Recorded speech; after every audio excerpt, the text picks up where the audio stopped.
One Piece, the series that everyone knows or at least has heard about. I have to admit that it did take me a while to be convinced into starting the series because let's be real, over 1,000 episodes sounds very overwhelming. But hearing praises about its compelling narrative, dynamic characters, and immersive storytelling only fueled my curiosity further. And starting One Piece was one of the best decisions in my life. I might sound really exaggerating, but I'm not even kidding. I started off slowly on the anime and I got completely hooked with the series. Entering the world of One Piece is something I've never experienced this deeply before. That feeling that you want to get to know every bit of every single character, dive into the world that they live in, figuring out the plot and just everything what's going on inside the creator's head. One Piece did that. One Piece became part of my life. Being so invested in everything that happened in the series just gave me this feeling of fulfillment. And I love when artists are able to do this. You are being sucked into their world, and it's your job to discover all the little hints and secrets that it holds. But at a certain point, you have caught up with the anime, watched every single episode, and then what's next? And that's where the manga comes in. Having heard so much about the manga that it's just another One Piece experience made me take the shot to actually go for it and start reading the One Piece manga from the very beginning. This is the true One Piece experience. If you want to start reading One Piece or are just curious about my opinion following the series, then join me into my journey of reading One Piece for the first time. I welcome you to the world of One Piece, written and illustrated by Eiichiro Oda. And before we get started, if you like more content like this, make sure to subscribe and hit the notification bell to stay updated. Volume 1, Romance Dawn. Gol D. Roger, the king of the pirates, the greatest man who has achieved all wealth, fame, and power that everyone could ever seek for, spoke his final words out when the world had all eyes on him. My treasure? It's right where I left it. It's yours if you can find it. But you will have to search the whole world. And with this, a great era of piracy had started, all seeking for the legendary One Piece. Somewhere in a small harbor village, a pirate crew had made the village into their base, bringing peace upon the villagers. Luffy, a villager boy, admires them and would do everything to achieve his dream into becoming a great pirate one day. To prove his bravery, to join the crew, Luffy stabs himself in his face underneath his eye. As Luffy and the pirate crew decide to go to the bar, toast to Luffy's craziness by eating and drinking lots, they meet the pirate captain, red-haired Shanks, whereas Luffy is trying to convince him into joining the crew. Shanks laughs and gently refuses Luffy's offer due to the fact that Luffy is still too young and isn't able to swim. In this part, I love how Oda sketches impact, like for example the humor, into such simple frames. Whether it's by facial expressions or by making the text bold, you get the idea of what's going on right away and feel immediately of what Oda is trying to portray. Out of the blue, a group of mountain bandits led by Higuma the bear enter the bar demanding some alcohol. Unfortunately, all alcohol had been drunk already by the pirates. But Captain Shanks is willing to offer his last bottle. This infuriates Higuma and smashes the last bottle on the head of Shanks, saying that he is not the person to mess around with, due to his 8 million bounty. After leaving the entire mess at the bar, Shanks and his crew start to laugh it off. But this doesn't sit right with Luffy. Luffy, being angry at Shanks for not standing up for himself, decides to leave. Shanks tries to hold him back, and the most unpredictable thing happens. Luffy, his arm stretches like rubber. The realization hit as soon as they saw no sign of the Gomu Gomu no Mi, the devil fruit that the pirates had stolen. Luffy confirms that he ate the fruit as a dessert. Shanks reveals the breaking news that now that Luffy's body is made out of rubber, he will never be able to swim for the rest of his life. As time passes by, the red-haired pirates go on voyages. Luffy, with his rubber body, is sitting at the bar of Makino when all of a sudden the bandits return. Luffy is being kidnapped, and Higuma first off wants to sell Luffy for his strange body. But as Luffy angers him more and more, Higuma decides on wanting to kill him. That's when the pirates return, meet the bandits, and Shanks states, "When you insult me, it's fine, but I could never forgive anyone who harms my friends." As his crew takes over, Shanks immediately rushes to save Luffy. Higuma took Luffy out to sea and kicked him off the boat to drown him. And as Luffy struggles to stay afloat, a Sea King known as the Lord of the Coast came to eat Higuma. As soon as the Sea King lays his eyes on Luffy, Shanks is there to the rescue, saves Luffy, and scares away the beast. But this all comes with a price. Shanks is happy that Luffy is okay, but Luffy was saddened that the price that Shanks had to pay was his arm in order to save Luffy. As time passes by, the red-hair pirates are getting ready to leave the village. Luffy tells them he will not join the crew, but make his own one, greater than Shanks. This touches Shanks, hands over his beloved straw hat, and tells Luffy to promise him to give the hat back once he has become a great pirate. 10 years later, Luffy finally sets sail on his own small boat. The Lord of the Coast confronts him, but with his Gomu Gomu no pistol, Luffy takes out the Sea King with a great punch. Heading towards the horizon, Luffy plots to recruit 10 members, make a Jolly Roger, and become the king of the pirates. Taking a dive into Chapter 1 already sets the tone on what One Piece has to offer. There's lots of humor, and this is good starting off a chapter like that. It's really witty, and this is being complemented on how Oda puts his focus on things. I love how Oda, for example, is able to build up or decrease tension by playing with the composition, either using exaggerated fonts, using different frames, by for example making a close-up on the faces and playing with the emotional aspect of that, or just using simplicity to portray his message. Besides that, Oda hints subtle life lessons about topics of loyalty, courage, and time. Laughing it off when you know it's useless to engage in an argument, standing up for your friends and willing to protect them, and most importantly, encourage others into achieving their dreams. These are all topics that I really admire. Besides that, in my opinion, Oda already gives off some hints of foreshadowing by stating that Luffy is going to look to recruit 10 pirate members into his crew.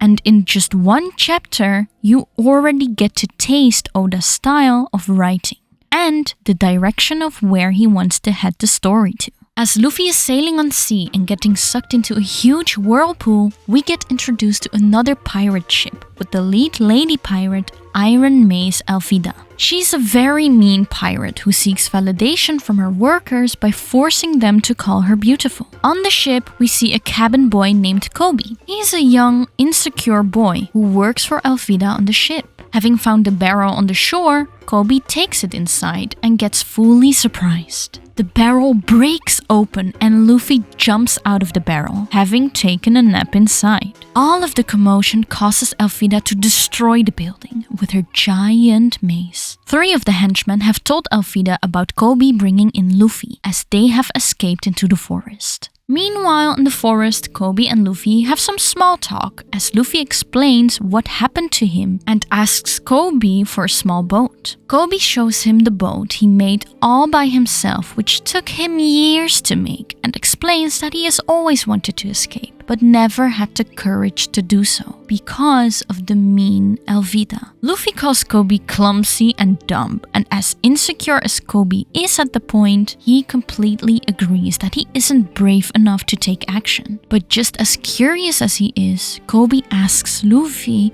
why he would love to go to the sea anyway. Whereas Luffy proudly answers, "I am going to be the king of the pirates." Kobe is completely shocked and finds it all crazy what Luffy is talking about. Why risk your life when the odds are against you? But that doesn't change Luffy's mind and makes it clear to Koby that no matter what happens along the way of becoming the king of the pirates, he at least tried. And this is exactly what moves Koby. And what I find so beautiful depicted in this chapter, Koby never had been introduced to such mindset before, and for Luffy to change Koby's mindset just like that, planting the seed into his mind into achieving his dream, it's now up to Koby to water and take care of it. You can see that in just a few panels, Koby's spirit completely changes and decides to choose for himself. He wants to join the Navy, then he will, no matter what obstacle is in his way. And there she is. Elfida, being furious for Koby's betrayal, confronts Luffy and Koby and destroys the ship that Koby had worked on for years. Elfida, giving Koby one last chance, would forgive Koby if he calls her the most beautiful of the seas. But then Luffy insults Elfida by asking Koby, who is she? Fear goes through Koby's spine and begs Luffy to take his words back. But there is something interesting happening now. Now that Luffy and Koby have spoken about their dreams, Koby changes his mind and decides to stand up for himself against Elfida and insults her instead. Elfida is ready to hit Koby with her mace. Luffy interferes and brings Elfida to the ground with his Gomu Gomu no pistol. Having defeated Elfida, Luffy demands the henchmen to get Koby a boat, and they quickly complied. From chapter 3 till 7 in the One Piece manga, we witness that Luffy sails away with his newfound ally Koby. They discuss Luffy's dream into wanting to become the king of the pirates, which requires venturing into the dangerous Grand Line. Luffy is undeterred, confident in his ability to assemble a powerful crew to navigate the treacherous waters. As they talk about the crew and its whereabouts, Luffy resolves to recruit Roronoa Zoro, a feared bounty hunter and marine prisoner, after learning about him from the Elfida pirates. With Koby's navigation skills, they reach Shell's Town, where Zoro is held captive. Luffy and Koby dine at the restaurant where they learn of the oppressive rule of Captain Morgan and his son Helmeppo. Zoro is found tied to a crucifix in the marine base ground, where he is subject to cruel treatment. Despite the circumstances, Zoro refuses Luffy's invitation to join his crew initially. Luffy witnesses the injustice in Shell's Town firsthand as Helmeppo mistreats a young girl named Rika for helping Zoro. Determined to recruit Zoro, Luffy confronts Helmeppo and challenges Morgan's authority. The situation escalates when Luffy inadvertently destroys Morgan's statue and faces off against the marine forces. In the flashback, Zoro's past is revealed, including his vow to fulfill a promise with his deceased friend Kuina to become the greatest swordsman in the world. As the confrontation intensifies, Luffy takes a stand to protect Zoro and himself from the Marines' attack. Zoro ultimately accepts Luffy's offer and joins his crew, showcasing his amazing combat skills in the process. Defeated, Captain Morgan and Helmeppo are left in disgrace as Luffy, Zoro, and Koby depart from Shell's Town. Despite their rocky start, Koby decides to follow his dream, becoming a proper Navy Marine, and enlists into the Marines. Luffy and Zoro set sail, ready to face the challenges of the Grand Line together, leaving behind a grateful Koby and the newfound respect of the Marines. And with these chapters, I find it beautiful that the chapters really highlight the themes of injustice and oppression, as Captain Morgan and his son Helmeppo rule with cruelty over Shell's Town. This conflict sets stage for Luffy and Zoro's confrontation with authority and their commitment to standing up for what's right. Through flashbacks and interactions, Zoro's backstory and motivations are revealed, adding depth to his character. Additionally, Koby's growth from being an insecure bystander to someone who's willing to stand up against injustice and pursue his dream is beautiful. The introduction of Zoro adds a dynamic new member to Luffy's crew, in my opinion, expanding the cast of characters and their potential interactions. Zoro's reluctance to join initially creates tension and anticipation for his eventual acceptance, enriching the plot. Furthermore, the chapter reinforces the series' themes of friendship, justice, and pursuing one's dreams despite the obstacles. Luffy's willingness to stand up against the oppression and recruiting allies who share the same values really strengthens the overall narrative. These chapters also contribute to the world building by introducing new locations like Shell's Town and showcasing the corrupt marine presence. This adds depth to the story's setting and sets the stage for future adventures in the series. Volume 2, Orange Town Arc. The arc starts off with Luffy and Zoro adrifting at sea. Their directional incompetence and extreme hunger is not helping at all. Luffy spots a bird and attempts to catch it with his devil fruit powers, only to find himself unexpectedly taken by the bird. Meanwhile, Zoro is encountering 3 stranded pirates and tends to help them, only to be targeted for theft. However, the pirates recognize Zoro as a pirate hunter and recount their misfortune. They met a deceitful woman on a drifting boat who eventually stole their boat and treasure, leaving them at mercy of a sudden maelstrom. In the present, the pirates, seething with the thoughts of revenge, worry over facing their captain Buggy. Meanwhile, in Orange Town, a carousel pirate ship looms ominously. Alerted to Luffy's presence, the ship's captain orders an attack, while the same woman, pursued by the 3 enraged pirates, dashes through the town.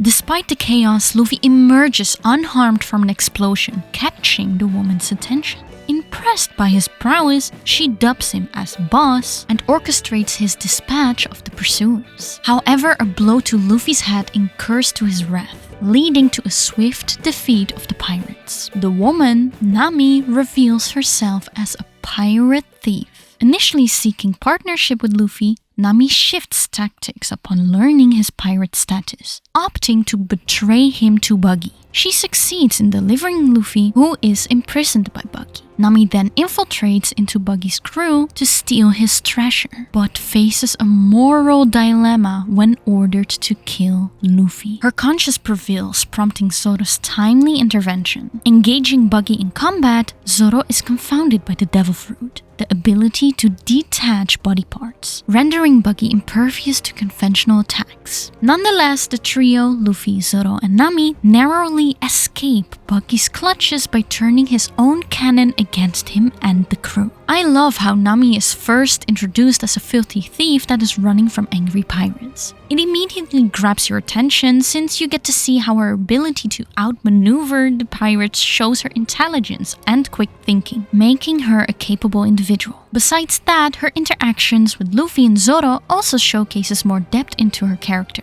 Being able to such twist side, first attempting a partnership with Luffy but further down the line betraying him and handing him over to Buggy portrays her moral ambiguity and willingness to prioritize her own interest, even if others get to be in trouble of that. However, it's beautifully depicted that deep down in her heart, Nami isn't as bad as she seems, and decides to save Luffy instead. Especially at the part where Luffy states, being unprepared comes with its own consequences. Buggy's introduction is also another highlight of this part. Overall, his appearance is so memorable and very eye-catching. His character design with his big red nose, bright blue hair, and distinctive facial features make him stand out so much among the other characters, making him visually iconic and very easy to instantly recognize. In contrast with Luffy, portrayed as adventurous, courageous, and straightforward, Buggy is depicted as conniving, cowardly, and deceitful. This sharp contrast between the two characters only already sets up their eventual clashes and adds depth to their rivalry throughout the series. I also love how, besides his scary demeanor, Buggy serves as a source of comic relief by his exaggerated reactions and comedic interaction with the other characters. As the 3, Luffy, Zoro, and Nami, proceed further, they encounter a loyal dog named Shushu and the town's mayor, Budo. The mayor shares the sad story of Shushu's unwavering loyalty to his deceased master's pet shop. Their conversation is interrupted by the arrival of Moji, Buggy's first mate, accompanied by his fierce lion Richie. In an attempt to protect themselves, Nami and Budo flee, leaving Luffy behind, who remains trapped in a cage Buggy had imprisoned him in earlier. Richie the lion attacks Luffy, shattering the cage and sending Luffy crashing through the nearby house. Spotting the pet shop, Richie sets his eyes on it, prompting Shushu to defend it despite being outmatched. Unfortunately, Shushu's effort proved useless, and the pet shop is destroyed. Witnessing the devastation, Luffy returns to the scene and confronts Moji and Richie, engaging them in battle. Through his amazing strength and determination, Luffy emerges victorious, defeating both Moji and Richie. In a touching gesture, Luffy retrieves the last remaining box of dog food from the destroyed store and presents it to the heartbroken Shushu, symbolizing his empathy and compassion for the loyal dog despite the chaos in Orange Town. I'm not going to lie, guys, this part got me crying because it's touching and it portrays the unwavering loyalty and devotion of a dog to his deceased master. Despite knowing that his master has passed away, Shushu continues to guard his master's pet shop, symbolizing a heartfelt commitment to his owner's memory. This loyalty resonates so much with me, evoking emotions of sympathy and admiration for Shushu. Ultimately, Shushu's story is a clear reminder that the bond between humans and animals are enduring, which adds so much depth to the story and emotional resonance with the Orange Town arc. Heading back to the story, Budo, inspired by Luffy's bravery, confronts Buggy but is nearly choked to death. However, Luffy, Zoro, and Nami arrive in time to save him and incapacitate Budo to prevent interference. Zoro fights against Kabachi, Buggy's second mate and swordsman, ultimately defeating him despite sustaining injuries. Meanwhile, Luffy faces off against Buggy, while Nami is stealing Buggy's treasure. During the battle, Buggy reveals his connection to Shanks, his acquisition of power, and his grudge against Shanks. As Buggy pursues Nami on discovering the theft, Luffy intervenes and engages Buggy in combat. Nami steals some of Buggy's body parts, rendering him vulnerable. With Luffy's decisive blow, Buggy is sent flying. Grateful for Luffy's help, Nami offers him the map of the Grand Line and agrees to temporarily ally with him. However, their moment of respite is short-lived as the townspeople return, discovering their mayor unconscious. Luffy nonchalantly admits to being a pirate, leading to their expulsion from the town. With the help of Shushu, the trio manages to escape. As they depart from the island, Budo expresses his gratitude to Luffy, Zoro, and Nami. To Nami's surprise, Luffy leaves behind a valuable treasure bag to help in rebuilding Orange Town. Despite her warning, the trio sails off, resuming their journey towards the Grand Line, marking the end of their great adventure in Orange Town. The ending of Orange Town really showcases the bravery and the resilience of the characters like Budo, who is inspired by Luffy's courage to confront Buggy. This really displays the impact of Luffy's actions on those around him, adding depth to the character dynamics and emphasizing themes of camaraderie and inspiration. The climax features intense battles between the Straw Hat Pirates and Buggy's crew, providing thrilling action sequences that keep you engaged. Zoro's duel with Kabachi and Luffy's showdown with Buggy demonstrates the character's strength, skill, and determination, contributing to the overall excitement of the arc's resolution.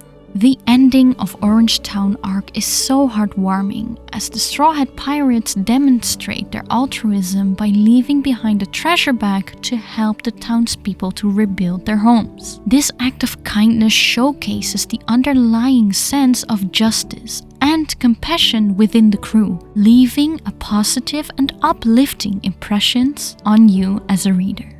Reading One Piece is such a treat, and I hope with this video that you got to know a bit more about my opinions, but also maybe that it evokes emotions in you to start reading One Piece. This was part 1 of the East Blue Saga. Thank you so much for watching, and let me know in the comments about what your experience is reading One Piece, and I see you all in my next video.